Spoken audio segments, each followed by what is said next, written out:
श्री कृष्ण जी कहते हैं कि अच्छे लोगों के साथ बुरा क्यों होता है। मित्रों, आपने देखा होगा कि पूजा पाठ और धर्म कर्म करने वाले लोगों की जिंदगी बुरे कर्म करने वालों की तुलना में काफी कठिन है। आपने यह निश्चित रूप से सोचा होगा। तो आप इसके रहस्य कथनों को खोलेंगे। आपके पुराणों में वर्णित एक कथा असंख्य है, जिसके माध्यम से आप समझेंगे कि प्रत्येक प्राणी को उसके कर्म के अनुसार ही फल मिलता है। अगर कोई अच्छा कर्म करता है तो उसे अच्छा फल मिलता है, और अगर कोई बुरा कर्म करता है तो उससे दुख मिलता है। श्री कृष्ण ने कहा कि एक गांव में दो आदमी काम कर रहे थे। उनमें से एक बड़ा ही धार्मिक था और रोज मंदिर जाता था और भगवान की पूजा करता था, लेकिन दूसरा आदमी नास्तिक था और वह भी रोज मंदिर गया था और वहां से उसने जूते चप्पल और दाल पती से पैसे चुरा लिए थे।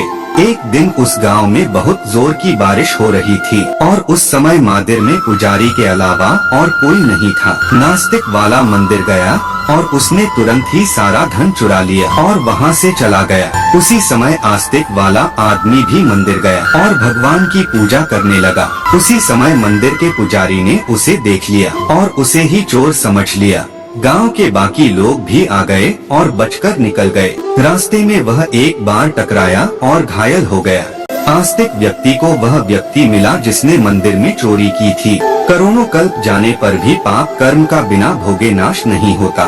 कुछ समय बाद दोनों व्यक्तियों की मृत्यु हो गई और वहाँ आस्तिक व्यक्ति ने यमराज से पूछा कि उसके साथ ऐसा क्यों हुआ। यमराज ने कहा कि जिस दिन तुम पर झूठा आरोप लगाया गया था उस दिन तुम्हारा जीवन समाप्त हो गया था, लेकिन तुम्हारे द्वारा किए गए अच्छे कर्मों के कारण तुम बच गए।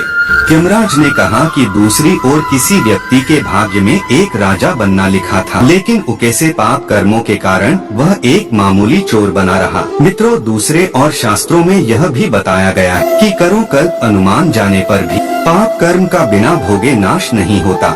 इसलिए जो व्यक्ति पाप करता है वह हो सकता है कि आज खुश हो, लेकिन उसे अपने पाप का फल कभी नहीं तो कभी छोटा नहीं मानता। इसी तरह से एक कहानी यह भी है कि एक बहुत ही ज्यादा पापी व्यक्ति एक रास्ते से जा रहा था और वहाँ बहुत सारा सोना मिल गया। और जब उसी रास्ते से एक अच्छा और धर्मात्मा व्यक्ति जा रहा था जिसे कांटा लग गया और वह जोर से जमीन पर गिर गया। वहाँ के कुछ लोगों ने सोचा कि यह तो बड़ा गलत हो गया और फिर वे दोनों आदमियों का चक्कर ले गए एक पंडित को दिखाई दी। पंडित जी ने बताया कि वह जो पापी व्यक्ति है, लेकिन उसके द्वारा पाप के कारण उसे इतना सोना ही केवल मिल पाया है।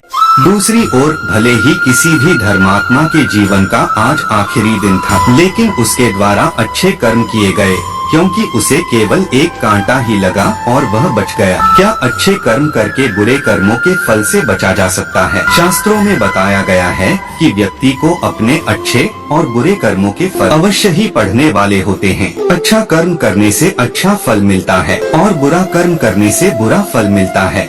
हमें अच्छे और बुरे दोनों कर्मों के फल भोगने वाले हैं। भगवत गीता में भगवान श्री कृष्ण कहते हैं कि कर्म की गति आसान नहीं है। इसका मतलब यह है कि यह फाइल बड़ी मुश्किल है कि हम में से कौन जन्म से कर्म करेगा और कौन जन्म में हमें उसका फल मिलेगा।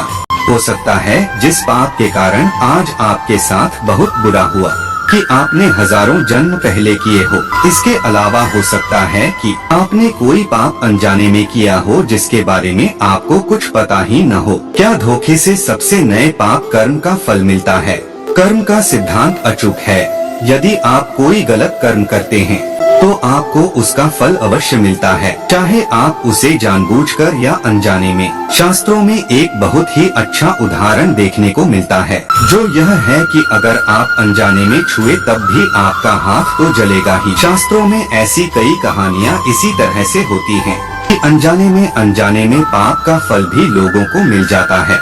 एक कहानी है पांडवों के पिता महाराज पांडु की, जिन्होंने एक हिरण को तीर मार दिया। वे उस समय नहीं जानते थे कि एक ऋषि ने हिरण का रूप धारण किया था और ऋषि ने उन्हें श्राप दिया था, जिसके कारण आगे चलकर उनकी मृत्यु हो गई। सहस्त्रों के अनुसार क्षत्रिय राजाओं को शिकार करने की छूट है, और हिरण को गिराना कोई पाप नहीं था। लेकिन पांडु यह नहीं जानते थे कि हिरण के रूप में वे एक ऋषि हैं, जिनके कारण वे इतने भयंकर श्राप मिले कि उनकी मृत्यु हो गई। पाप से बचने का उपाय क्या है? वैसे तो भगवान श्रीमद् भगवत गीता में कथन है कि कर्म और उसके सावन को समझ पाना बहुत ही कठिन है और किसी व्यक्ति को उसके कर्मों के फल अवश्य मिलते हैं। यदि कोई पाप कर्म करता है तो उसका फल अवश्य भोग